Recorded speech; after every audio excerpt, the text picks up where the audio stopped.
आज हम अम्मा धम्मा बुद्ध विहार भरूच स्तूप के निकट सतना मध्य प्रदेश में बैठे हैं। और ये अम्मा धम्मा बुद्ध विहार है।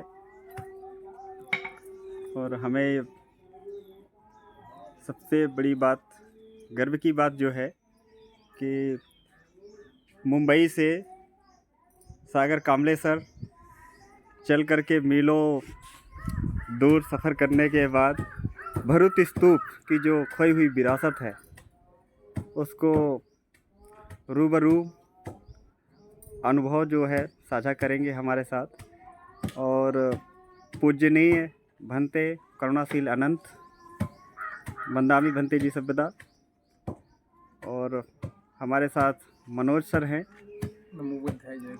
और सर हम लगभग यात्रा जो है हम 3 दिनों से कर रहे हैं, तो सर ने यहाँ जो अनुभव देखा और यहाँ के लोगों से मिले और मिलने के बाद जो भरूच स्तूप की विरासत को हमने कल पूरे पहाड़ की पूरी चोटी तक जा कर के देखा और उसमें जो पाया, तो हम सर का अनुभव लेंगे और कि हमारी यहाँ की कैसी जो मूल सभ्यता संस्कृति जो आज मिट्टी में जद्दोजहद हो चुकी है, उस बात को बहुत ही दूर दूर से यहाँ पर बौद्ध पर्यटन स्थल पर दर्शन करने के लिए आते हैं।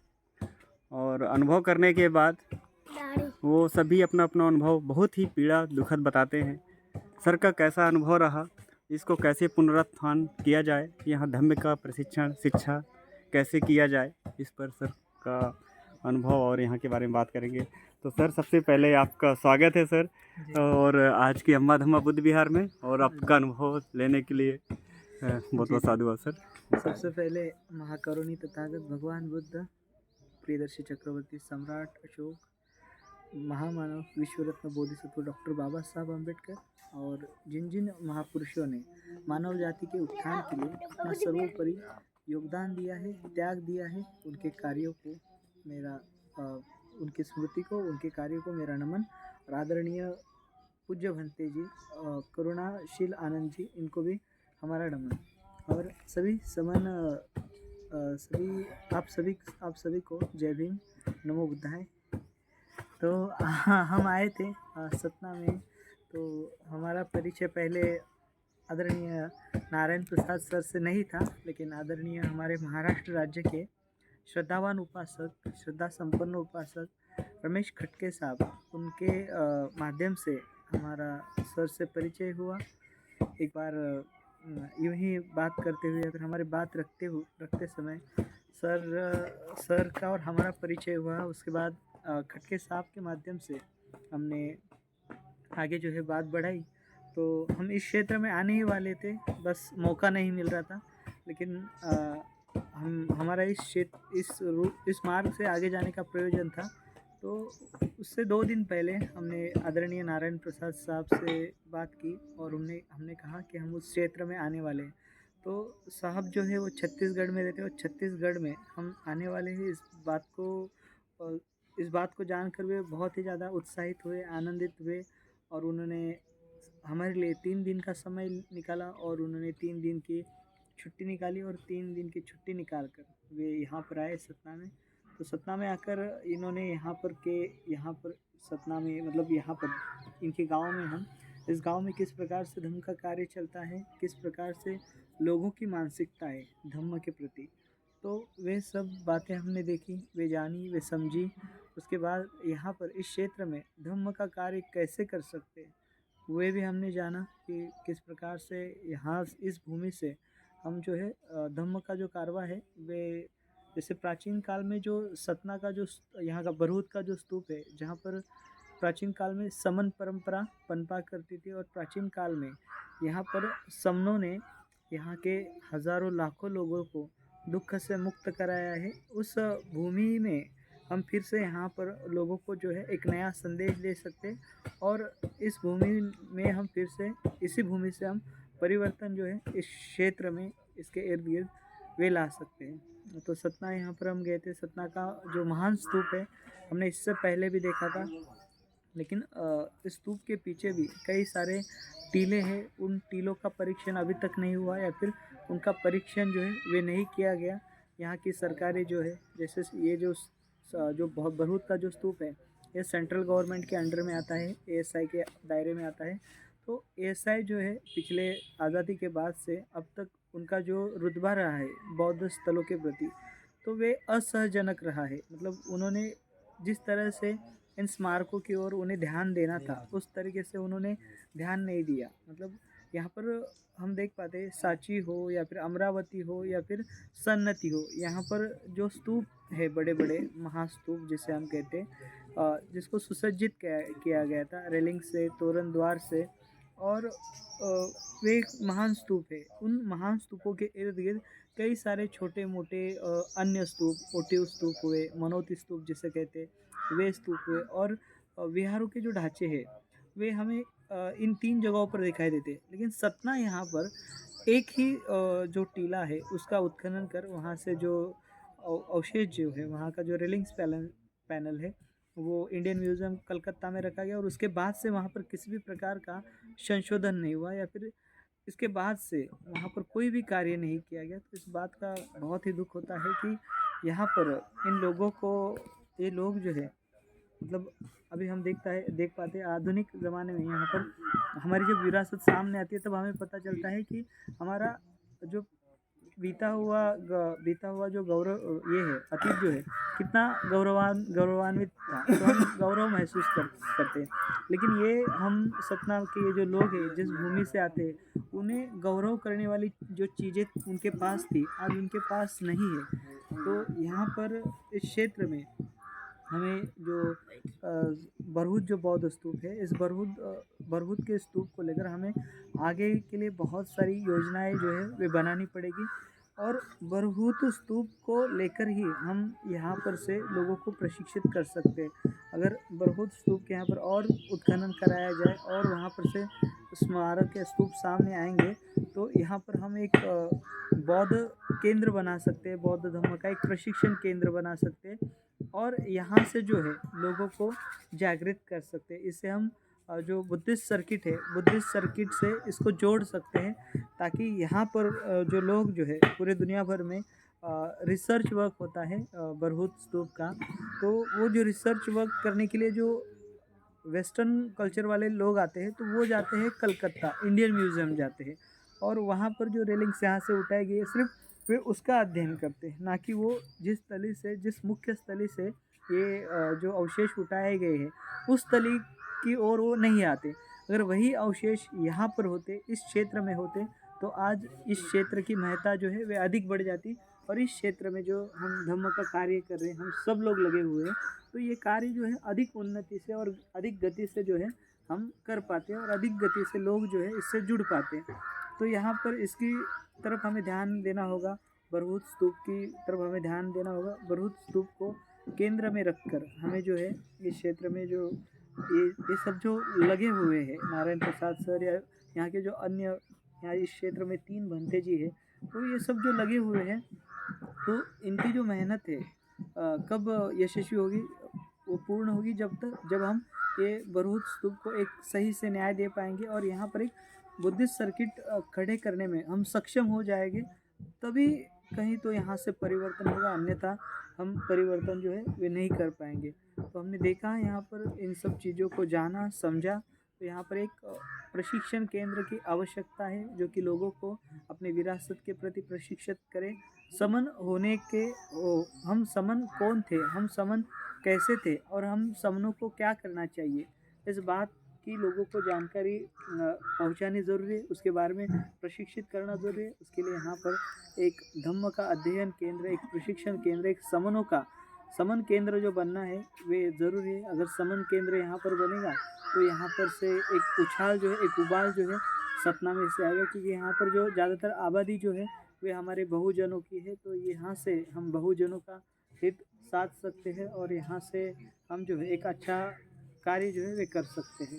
जय भीम, नमो सर एक बात है कि जो समणों की हमारी जो परंपरा थी कि उनका खान पान, रहन सहन, बोलचाल, आचार व्यवहार, आहार विहार, इसमें बहुत जो धम्म के जो गुण हैं, आचरण हैं, उसके बारे में, चूँकि आज समणों ने कहीं न कहीं हमारी जो भरूच स्तूप की विरासत को छिन्न-भिन्न होने से वो आज आचरण व्यवहार में भी कहीं न कहीं वो एक कहना चाहिए कि वो मिसिंग है वो चीज़ें। तो वो पुरानी जो विरासत हमारी जो मिलती है समणों की, किस प्रकार की थी संस्कृति, समण संस्कृति के बारे में थोड़ा-सा सर विस्तार देखिए, से जैसे बताएँ? आज हम लोग देखते हैं, आज घर घर चलाने के लिए एक घर का मुखिया होता है, या जिसे हम प्राचीन काल में भी गृहपति कहते थे, या फिर अ, गृह का वो प्रमुख, गृहपति यानी घर का वो एक गृह प्रमुख भी कहते थे उसे, या फिर गृहपति भी कहते थे, जो घर चलाता था।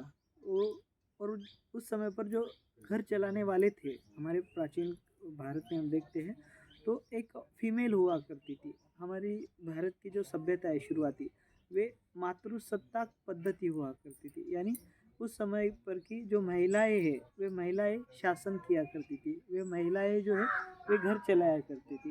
जैसे आज हम देखते हैं पुरुष जो है घर मतलब कैसे घर चलाना, जैसे आज हम देखते हैं पुरुष कमाता है, कमा के वो लाता है, फिर हमारे घर की महिला होती है वो घर में ही रहती है, वो अपना पल्लू उठाए, पल्लू किए, वो सिर्फ जो चूल्हा है चूल्हे तक ही सीमित रहती है। लेकिन प्राचीन भारत में ऐसे नहीं था। उस समय की जो महिलाएं थी, जैसे आज हम यहाँ पर आदरणीय भंते जी के पास बैठे, वैसे ही वे महिलाएं जो है, जो पुरुष घर का करता धरता था, उसके साथ में बैठती थी, उसके उसके साथ मिलकर जो है वे कार्य करती थी, चाहे वो सामाजिक हो, चाहे वो राजनीतिक हो, चाहे घर का मसला हो। तो स्त्रियों को उस समय पर एक समान जो स्थान है, समान जो दर्जा है, वो दिया जाता था। तो आज के ज़माने में तो हम धम्म कार्य कर रहे, सामाजिक कार्य कर रहे, लेकिन हमारी जो घर की महिलाएं हैं, उनको जो स्थान हमें देना चाहिए, हम वो स्थान नहीं देते। अभी तो हमें जिस प्रकार से रूढ़ि परंपराओं ने, या फिर आपके पिताजी, उनके पिताजी ने जिस प्रकार से उनके घर के महिलाओं के साथ व्यवहार किया है, उसी व्यवहार को हम आगे बढ़ा रहे हैं, और उन्हीं व्यवहार को हम आगे लेके जा रहे हैं। तो पहले के समन ऐसे नहीं करते थे। पहले के समन जो है वो कोई भी व्यक्ति हो, घर का कोई भी सदस्य हो, उसको समान रूप से, समान जो दर्जा है, समान जो उसका जिस प्रकार से सम्मान होना चाहिए, उस प्रकार से सम्मान जो है वो करते थे, क्योंकि ये सारा चित्त और काया का खेल है। तो इस समनों की परंपरा बहुत महान परंपरा है। तो आज के युग में तो हम भले ही समन कहे खुद को, लेकिन हम समनों जैसा रह नहीं रह रहे। हम जो है जी, जी, जी। महापुरुषों को पढ़ाते हैं, लेकिन महापुरुषों को हमारे घर में वो महापुरुष कैसे बने, हम उसके बारे में नहीं सोचते। या फिर हमारे हमारे पास भी वही काया है, हमारे पास भी वही चित्त है जो उन महापुरुषों के पास था। तो क्यों ना हम भी उन्हीं महापुरुषों जैसा, हमारे में भी रहन सहन, हमारे में भी वो बदलाव करें, ताकि हम भी आगे जाकर जैसे भगवान बुद्ध होकर गए, जैसे बाबा सम्राट अशोक हुए, सम्राट कनिष्क हुए, हर्षवर्धन हुए, या फिर माता सावित्रीबाई फुले, ज्योतिबा फुले हुए, या फिर रविदास हुए, कबीर हुए, उन जैसे हमारे पास भी, उनके पास भी वही काया थी, हमारे पास भी वही काया है, उनके पास भी वही चित्त था, हमारे पास भी वही चित्त है। तो हम भी तो बन सकते हैं। तो हम तभी तो समन हुए, जब हम उनके जैसे बनेंगे। फिर फिर काहे के समन, हम जब हम लाख चिल्लाए बताए लोगों को, जब अगर ये बातें हमारे आचरण में नहीं, तो हम समन कहाँ से हुए सर? आज के समय में सर समण जैसे ये लिखा है मैं समण हूँ, तो लोगों को हो सकता है किसी को पता ना चले कि समण का अर्थ क्या होता है। तो समण का अर्थ सरल शब्दों में आपके तरफ से कैसे कह के हाँ, कि कैसे समझे लोग कि समण का अर्थ है या समण समन क्या है, यानी समण की अवधारणा? एक जी। सज्जन व्यक्ति होता है। समन यानी सज्जन व्यक्ति होता है, जो जानता है कि इस संसार में जो मन में से इच्छा उत्पन्न होती है, या किसी वस्तु के प्रति लगाव हमें जुड़ जाता है, तो उससे सिर्फ हमें दुख उत्पन्न होता है। ये समन जानता है। तो ये समन जो है वो जानता है, जब तक हम हल नहीं जोतेंगे, जब तक हम खेत में से जब तक हम धान नहीं बोएंगे, और जब तक धान हमें नहीं मिलेगा, तब तक हमारा पेट नहीं भर सकता, और तब तक हमारे शरीर को ऊर्जा नहीं मिलती। ये समन जानता है। समन जो है उस समय का जागरूक व्यक्ति रहता था, जो स्वयं तो वो सुखी हो रहता था, लेकिन अपने साथ साथ वो औरों को भी सुखी करता था। वो स्वयं दुख से मुक्त होता था, औरों को भी दुख से मुक्त होने के लिए प्रेरित करता था। वे किसी भी प्रकार का अकुशल कर्म नहीं करता था। वो जो कर्म करता था, उस कर्म से वो स्वयं का हित साधता था और औरों का हित साधता था। तो उस समय पर का समन वैसा था, जो सबको समान सद्भाव रूप से देखा करता था। तो आज के समय में ऐसे नहीं है। तो समन की व्याख्या बहुत बड़ी है। हम घर में ही अगर हम खुद को समन कहते हैं तो हमारे घर के सभी परिवारजनों का, परिजनों का, उसका चित्त, उनकी काया, उनके चित्त को होने वाली पीड़ा, उनके काया को होने वाली पीड़ा हम जान समझे, उसके ऊपर हम काम करें, पहले उन्हें संतुष्ट करें, फिर बाद में हम जाकर समाज को जागरूक कर सकते हैं। ये होता है समन। उस समय का समन ऐसा हुआ करता था, जो सोए सो सो स्वतः जो है वो दुख से मुक्त होता था और अपने घर वालों को भी दुख से मुक्त करता था, फिर बाद में परिजनों को दुख से मुक्त करता था। ये होते हैं समन उस समय के, जो कठोर त्याग होता था उनका, बलिदान होता था उनका औरों के प्रति। तो ये बलिदान की भावना, कठोर त्याग आज हमारे में नहीं है। हम जितना हमें लगता है, जितना हम समझते, हम उसको बहुत बड़ा त्याग और बलिदान समझते। ये हमारी मिथ्या दृष्टि है। तो उससे परे हम अभी जो कुछ कर रहे, अभी तक हमने कुछ किया ही नहीं, हमें करना है, उसके लिए हम कदम नहीं उठा रहे। हम जो उठा रहे वो आपको कहाँ पढ़ा गया, आप कहाँ कहे सुने हो, या फिर परंपरागत आपको बताया गया है।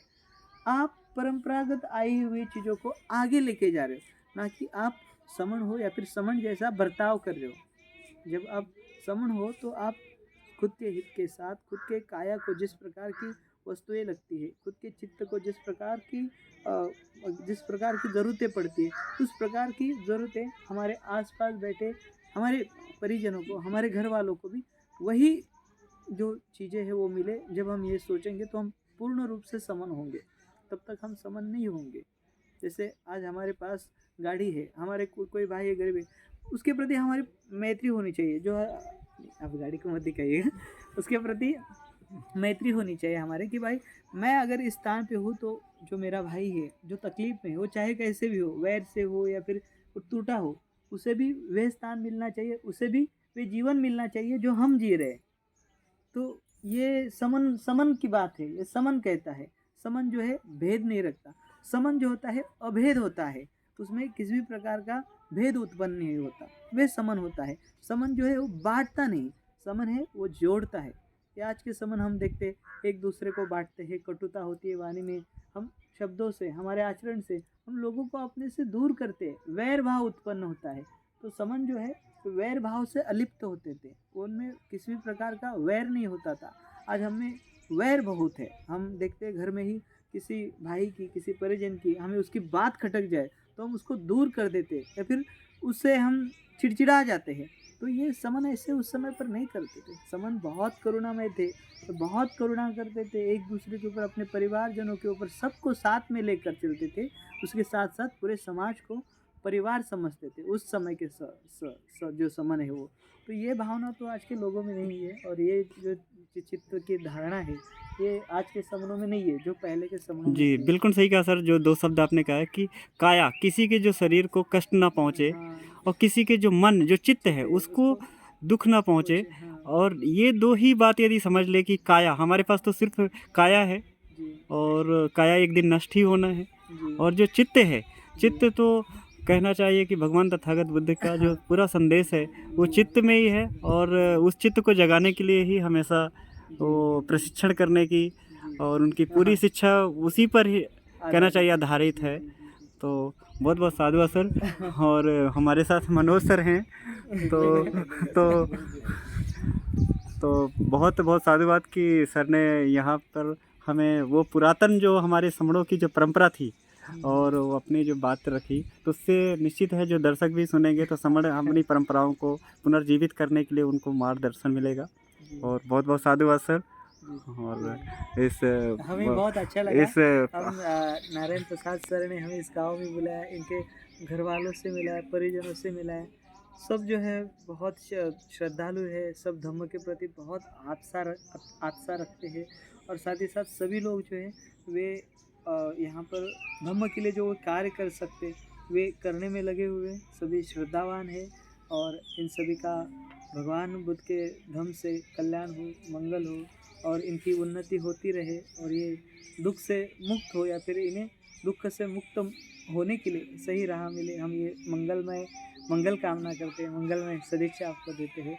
आभार सर आपका, आपने साधु 3 साधु दिन साधु अपने घर का सर। सदस्य समझा।